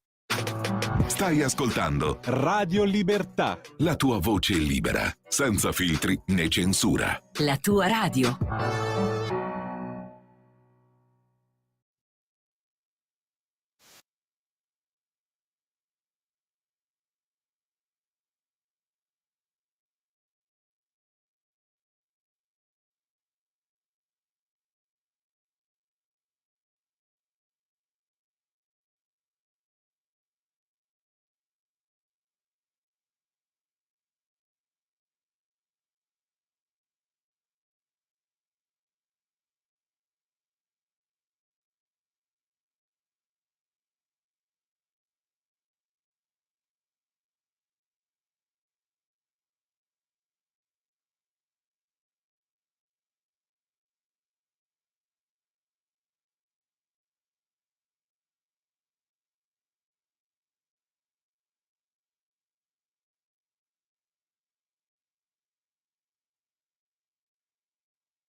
A più di 40 anni dall'uscita di questo album, vogliamo ricordare che Sergio Caputo esiste ancora, c'è ancora, quello di Italiani Mambo, Bimba se sapessi, Metamorfosi, Il Garibaldi innamorato, Effetti personali, Non bevo più tequila, è vivo! Sergio Caputo suona il suo pop jazz in tutta Italia, è appena uscito il nuovo singolo Mai dire mai, un sabato italiano indimenticabile. Il buongiorno da Sammy Varin, Radio Libertà, una non rassegna stampa quotidiana che vi tira in mezzo alle notizie del giorno cercando di non essere monotono. Mai, se vi annoiate, girate su Radio Popolare, io che faccio? No! E allora sapete che faccio per non annoiarvi ulteriormente? Lo avete già visto, canale 252 del televisore o sui social, è arrivato qua il neo coordinatore della Lega Giovani Lombardia, Matteo Mauri. Buongiorno. Buongiorno, grazie a te Sammy, buongiorno a tutti gli amici ascoltatori. Che ormai è anche un vecchio amico di Radio Libertà e del microfono, perché qui hai già portato avanti le vostre argomentazioni dei giovani e non solo negli scorsi mesi, è vero? Esatto, abbiamo intrapreso un percorso dove abbiamo parlato dello studio, dell'università, del mondo del lavoro, della fuga dei cervelli all'estero, che è un tema importante, no? Per il nostro paese, quindi queste sono state un po' le nostre battaglie che abbiamo portato avanti e che porteremo avanti anche adesso col gruppo della Lega Giovani. E signori, quindi 29 anni da Figino, 28, non attacchiamone lì. Non esageriamo qua. Figino Serenza Como, eletto all'unanimità dal congresso che si è tenuto a Suisio in provincia di Bergamo, coordinatore della Lega Giovani Lombardia. Cosa significa prima di tutto Lega Giovani? Un tempo ci chiamavamo, c'ero forse anch'io, Giovani Padani, ma lo spirito è rimasto quello. Bravo, e questa è la differenza, capito? Perché a un certo punto tutto si evolve, ci siamo evoluti anche al congresso federale, tra poco ne parliamo, insomma ci sono argomentazioni vecchie della vecchia Lega che sono ritornate sul tavolo e ci piace moltissimo perché non se ne sono mai andate, semplicemente c'erano altre emergenze da portare avanti. E poi c'è il futuro dei giovani. Che cosa significa Lega Giovani? Quale impegno della Lega Giovani, soprattutto con tutto quello che succede, Maranza, Baby Gang, cioè robe che quando pensi ai giovani non è che pensi proprio benissimo, per fortuna non sono tutti così. Certo, assolutamente. No, come hai detto te, abbiamo fatto un paio di settimane fa questo congresso a Suisio, dove abbiamo un sindaco nostro della Lega giovane, a riprova che siamo sia movimento di piazza, sia movimento che è capace di sfornare, tra virgolette, tanti bravi amministratori e anche giovani. Cosa significa oggi essere della Lega? Significa combattere per un qualcosa di nobile, significa combattere per le nostre libertà, perché noi abbiamo visto il filone del politicamente corretto, dell'ideologia woke che arriva dagli Stati Uniti, poi è arrivato in Europa, un sistema che vuole imporci su di noi, un sistema che ci vuole come dei meri consumatori, un sistema che ci vuole dire cosa pensare, cosa mangiare, cosa dire, che ci vuole controllare a 360 gradi. Ecco, noi giovani della Lega e in generale la Lega combatte per avere donne e uomini liberi, quindi questo filone del politicamente corretto che ci vuole portare via le nostre radici, le nostre tradizioni. Bisogna dire sindaca e non sindaco, bisogna dire rom e non zingaro, la festa del Natale, Babbo Natale diventa la festa d'inverno. Genitore 1, genitore 2. Genitore 2, notizia di ieri. Tutte queste cose significa togliere le radici alla nostra società. E perdonami, ti fermo, e la problematica parte dai banchi di scuola. È proprio per questo forse che la Lega Giovani è importante, cioè la politica a scuola c'è, ma è soltanto di sinistra. cioè la destra o comunque la non sinistra non viene accettata, viene bistrattata e molte volte in università viene bloccata e censurata. Abbiamo l'esempio in statale l'altro giorno che abbiamo provato a organizzare un evento insieme ad un'associazione, sono arrivati lì i soliti 4 comunistelli facinorosi e ci hanno impedito di svolgere il nostro convegno. È soltanto l'ultimo degli episodi, è successo in statale, è successo in Cattolica, è successo a Bergamo, è successo a Torino, quindi questa cosa fa pensare, no? Fa pensare. Interessante, il rettore che cosa dice? Perché poi sembra il rettore sembra che condanni questi eventi. Sì, per esempio in statale, è arrivato lì, ha detto insomma, ma cosa state facendo di qua e di là? Lo chiedeva anche. Però cosa poi non è state successo niente, non è successo niente, cosa che se avremmo fatto noi sarebbe arrivata alla fine del mondo, no? E quindi due pesi, due misure, questa cosa non va bene, la cultura non è una cosa di sinistra, l'università non è un monopolio della sinistra, così come non lo sono le scuole, e il ministro Valditara sta facendo tanto su questo e probabilmente a qualcuno dà fastidio, però andiamo avanti così e siamo per il merito. Infatti il ministro dell'istruzione e del merito Giuseppe Valditara, che sta portando avanti riforme importanti, a qualcuno dà fastidio il merito perché preferisce l'assistenzialismo, non è un nostro problema, il futuro deve essere basato sul merito. Cioè, capite come vengono perdonati se sono di sinistra? Sono i famosi compagni che sbagliano, anche chiaramente se sono i figli del barcone, ancora di più, minimo, i Maranza, tutto questo magna da parte loro, dei Maranza, che adesso solidarizzano anche con i Rom. Quelli che non rubano, of course, chi ha mai detto che... Ma certo. Fanno le alleanze e non si può dire niente, perché se parli dei Rom che rubano, immediatamente ti chiama l'associazione e ti denuncia. Quindi Rom che non rubano, ma a volte qualcuno sì. Che cosa si può fare su questo fronte Maranza, Rom, Milano, città dove, lo dobbiamo dire, facciamo un mea culpa, non c'è ancora un candidato di centrodestra a sindaco. Ne stiamo parlando, ogni tanto salta fuori un lupo de lupi che dice qualcosa, ma sì, io se apro le linee immediatamente ci chiamano un fracco dicendo Morelli, però giustamente c'è un colloquio, bisogna mettere sul tavolo qualcosa, soprattutto perché a Milano veramente fanno notizia i grandi, i big, quelli importanti che vengono rapinati, picchiati, violentati, derubati, le persone normali quasi non denunciano più. Infatti le denunce sono in calo, signori. Oh, ma guarda un po', ancora una volta, cosa si può fare? Perché questi Maranza alla fine sono giovani come voi, giovani della Lega. Su cosa si può lavorare?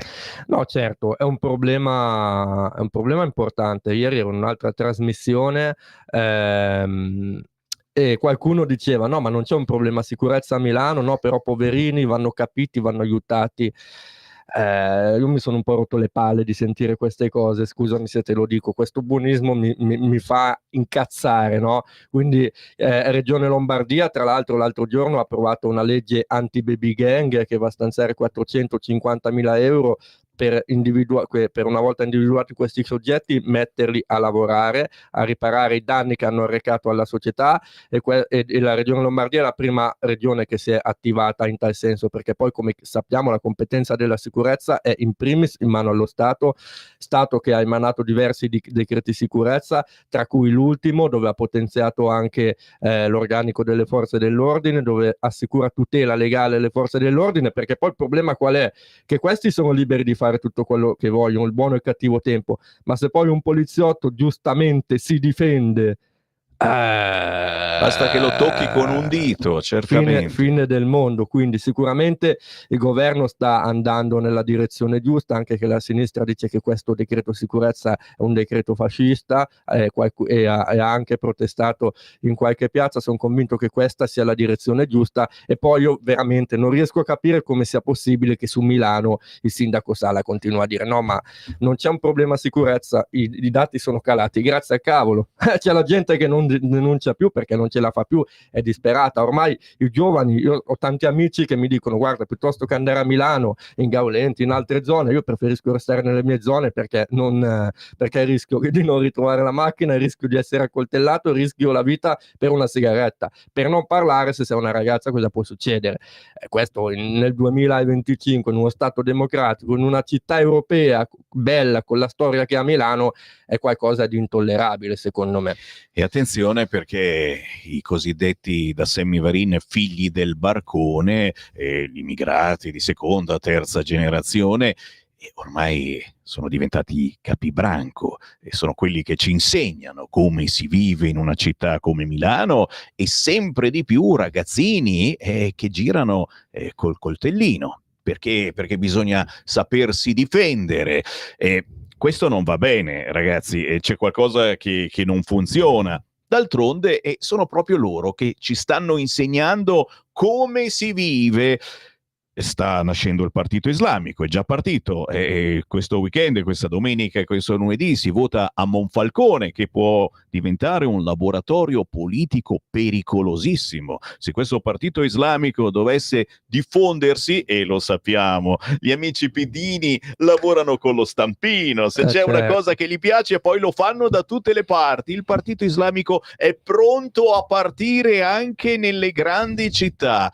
In questo caso capitanato da Sumaoro, certo abbiamo già comprato il suo bambolino con gli stivali. C'è qualcosa che non funziona e quel qualcosa è sobillato dalla sinistra, che pur di prendere nuovamente il potere, normalmente non lo prende perché vince le elezioni, è molto brava in questo, dobbiamo riconoscerglielo, è pronta a dare una mano a questo partito islamico. Beh certo, ma sono i risultati dell'immigrazione fuori controllo, no? È quasi un voto di scambio, nel senso arrivano qui, in manovalanza a vecchio costo, come ci insegnò in tempi non sospetti il nostro Umberto Bossi, poi vengono in qualche modo regolarizzati e poi hanno quindi di conseguenza il diritto di voto, e chiaramente chi vanno a votare? Chi li ha regolarizzati, no? E tendenzialmente sono partiti di sinistra, però questo è veramente un problema sociale, una piaga sociale. Non c'è un'intesa con lo Stato, tra la religione islamica e lo Stato italiano, e questo è soltanto uno degli ultimi esempi di quello che di dove possiamo arrivare, ecco. D'altronde questi hanno i soldi, ricordiamolo. Certo. A Milano si sono comprati i grattacieli, gli amici del Qatar, forse è per questo che Sala con tutti i politici di sinistra erano a questa tavolata per festeggiare la conclusione dei riti islamici. Business. È business, e quindi questi si inchinano al business sapendo che verranno invitati a tavola, e nel vero senso della parola, nella tavola dell'iftar. Tacciamo di infinite cose, intanto stanno arrivando un fracco di WhatsApp e ringraziamo gli amici che stanno commentando ciò che accade. Fratelli d'Italia in Lombardia, governo finito, che governi con Forza Italia e PD. Sì, qua adesso oggi c'è questa diatriba sul terzo mandato su tutti i giornali, chiaramente si fantastica, si fa fantapolitica. Cosa succederà in Veneto con Luca Zaia, cosa succederà in Campania, ce ne importa già di meno, ma soprattutto il collegamento tra Veneto e Nord, perché si parla di uno scambio, e se dovessimo lasciare la Lega governare il Veneto, chiaramente la sinistra non viene presa in considerazione su questi cambi, e dovremmo dare qualche cosa noi a Fratelli d'Italia, e quindi quel qualcosa scusa, non riesco a dirlo, si chiamerebbe Lombardia. Speriamo di no, perché ovviamente per amor di Dio Fratelli d'Italia è un alleato, ci stiamo governando, però insomma la Lombardia è il cuore della Lega, no? È dove siamo nati, abbiamo Varese, abbiamo Como, abbiamo Milano, abbiamo tante realtà dove la Lega sta facendo bene, ha tanti sostenitori, ha tanti militanti, e Lombardia, nonostante tutte le difficoltà, io sono convinto che c'è tanta voglia di Lega ancora.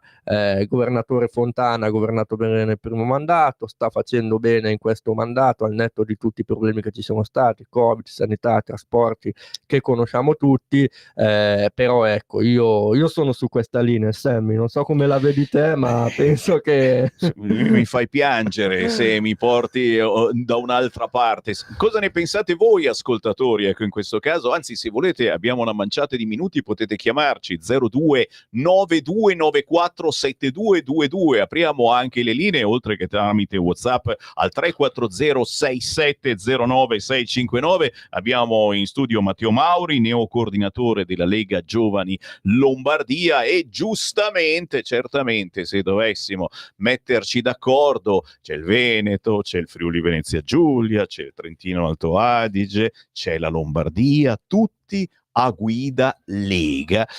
E uno dice, però qualcosa devi pur lasciar giù, e quindi no, ne parliamo un altro momento.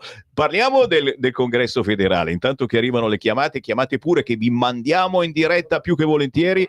Federale, Congresso della Lega, il Congresso della Lega che ha portato anche belle entrate, nuove entrate al federale della Lega, ma soprattutto il Congresso.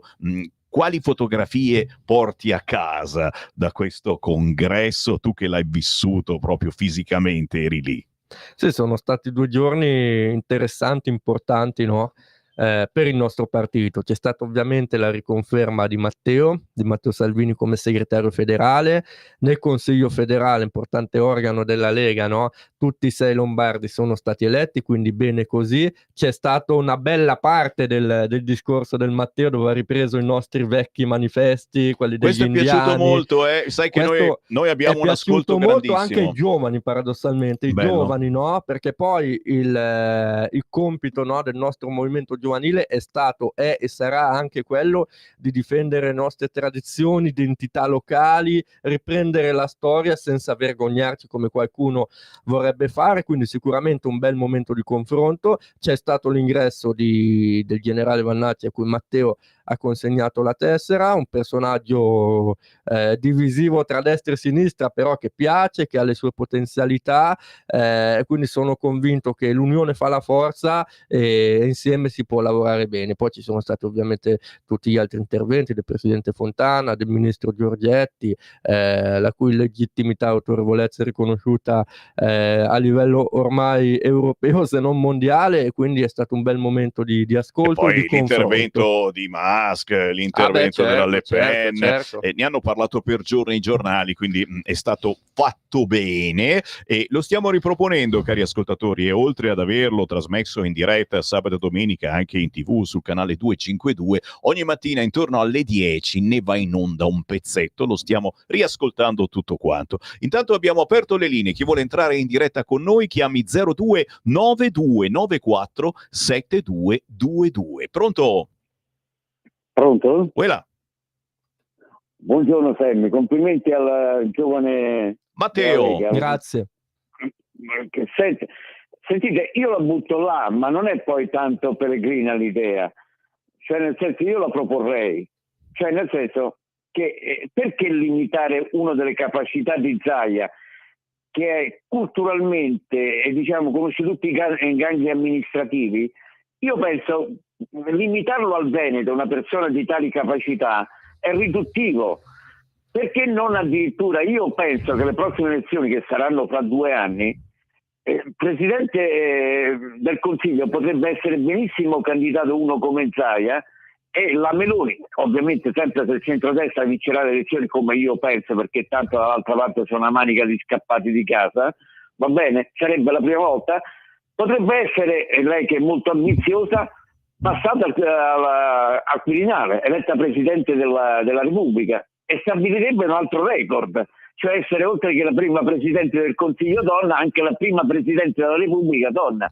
Perché non Zaia Presidente del Consiglio? Anche perché ho visto i sondaggi, e chiudo, l'altro giorno, la Lega sta ritornando vicino alla doppia cifra, ha superato Forza Italia, io la butterei lì. Per me Zaia Presidente del Consiglio e la Meloni Presidente della Repubblica. Grazie, ci arriviamo. Comunque ricordiamo che si è liberato, o meglio, è aumentato, c'è un posto in più come vice segretario della Lega, e quindi, oddio, io non penso per forza a Vannacci, potrei pensare anche a Luca Zaia, e che ne pensate? 0292947222, chi vuole entrare in diretta. Certamente un personaggio come Luca Zaia non può restare chiuso in un cassetto. Contingentato, assolutamente, un personaggio che è una personalità politica importante, che ha già fatto il ministro, ha già fatto il governatore del Veneto, sicuramente in qualsiasi ruolo darebbe una mano importantissima, un ottimo amministratore, ha dimostrato le sue capacità, quindi sono sicuro che sicuramente sarà equamente ricompensato, mettiamola così. Senti, sarà sperando che voglia restare a disposizione, come sicuramente è, della comunità della Lega e della nostra comunità. Ma di sicuro. Senti, a proposito di nuove entrate e Vannacci, ne abbiamo sfiorato prima l'argomento, e lo hai forse anche incrociato al congresso della Lega. Certo. Cosa ne pensi? Perché da una parte, sai, noi militanti, mi ci metto anche io, noi leghisti, io ero una tessera RIA del 1987, quindi insomma qualche piccolo annetto è passato, da una parte psicologicamente ci sentiamo sorpassati, ecco, questo non ha distribuito neanche un volantino, non ha fisso neanche un poster, eccetera. Nel momento in cui è stata data la tessera di militante al generale Vannacci, è stato un momento storico particolare per noi leghisti. D'altronde posso rispondermi, e questo il militante lo sta già facendo da tempo, portando 500.000 voti alla Lega e già insomma dando un carattere ulteriore, una potenza ulteriore alla Lega. Che importanza gli diamo a Vannacci anche per le prossime elezioni in Toscana, ad esempio, dove potrebbe dare una mano mica da ridere. No, assolutamente, un personaggio politico interessante, un personaggio capace, ed è un personaggio che ogni volta che viene invitato nei dibattiti televisivi mette a tacere sempre la sinistra, no? Quindi sicuramente parla molto bene. Sai, noi abbiamo nel cuore Borghezio, Bonanno, certo. Che dovevano andare sul pesante, magari anche sul volgare, per rendere il concetto, infatti, e ci piaceva. Io vedo anche un filone che è il fregarsene e dire le cose come stanno, essere politicamente scorretti, quello che dico sempre io ai ragazzi, no? Per oggi c'è Trump, che quel baciatemi il culo, che ha detto, che un pochino ci ha fatto pensare, ma non è che stiamo esagerando nella comunicazione. Quindi un Vannacci che non dice una parola fuori posto. Esatto. Chiaro che fa arrabbiare l'X-Mas, tutte quelle decima mas che tira fuori, eccetera, e sono cose che poi magari uno poi dice... viene anche strumentalizzata dalla sinistra, ma magari lui ci esagera pure per far arrabbiare la sinistra, e magari pure qualcuno di noi si esagera dicendo, insomma, però è comunicazione. È comunicazione ed è sempre preparato su qualsiasi argomento. Lui arriva sempre preparato, e questa è una cosa che nella politica di oggi fa la differenza, fa tutta la differenza del mondo. Vero, poi quel paragone che ha fatto al congresso, insomma, si butta col paracadute quando cadi, perdi sempre perché è il vento a vincere, poi cadi giù e ti ritrovi in una zona ostile e devi fare squadra, ritrovando la tua squadra e portando avanti la tua missione. È un paragone interessante che riguarda tutti noi che mangiamo pane e politica ogni giorno. Fammi prendere 2 telefonate che poi ce ne dobbiamo andare. Pronto? Sì, Sammy, sono Walter, ciao. Ciao. Buongiorno anche a Matteo. Buongiorno. Io avevo una domanda da fare a Matteo. Volevo sapere, visto che lui è responsabile dei giovani della regione Lombardia, i giovani che compongono il movimento Giovani Lombardi, giovani leghisti, come sono suddivisi? Mi spiego meglio. Operai, studenti, persone anche magari con problemi familiari. Ti spiego perché. Perché ho appena finito di leggere Regia Americana e penso che l'esempio di Vannacci che avete appena fatto, dove c'è una persona che ha fatto una vita, ha vissuto esperienze, entrando in un partito politico, in un movimento politico, possa portare molto.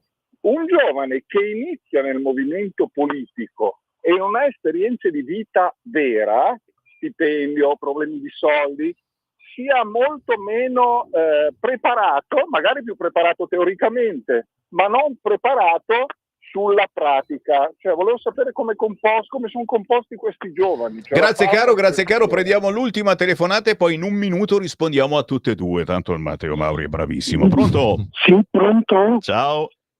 Gino da Ostia.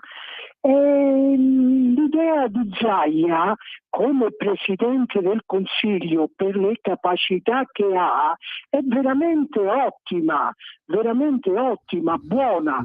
Oltretutto, io che vedo con molta simpatia Zaia, perché è di Conegliano Veneto, mio suocero era di Conegliano Veneto, anche mia moglie. Perciò lo vedo con molta simpatia e ha le capacità per poter per diventare un ottimo Presidente del Consiglio. Grazie. Un minuto le risposte di Matteo Mauri. Allora, abbiamo a livello giovanile abbiamo tanti ragazzi, iscritti 600-700, attivi circa un 300, ed è molto variegata a livello la preparazione dei ragazzi.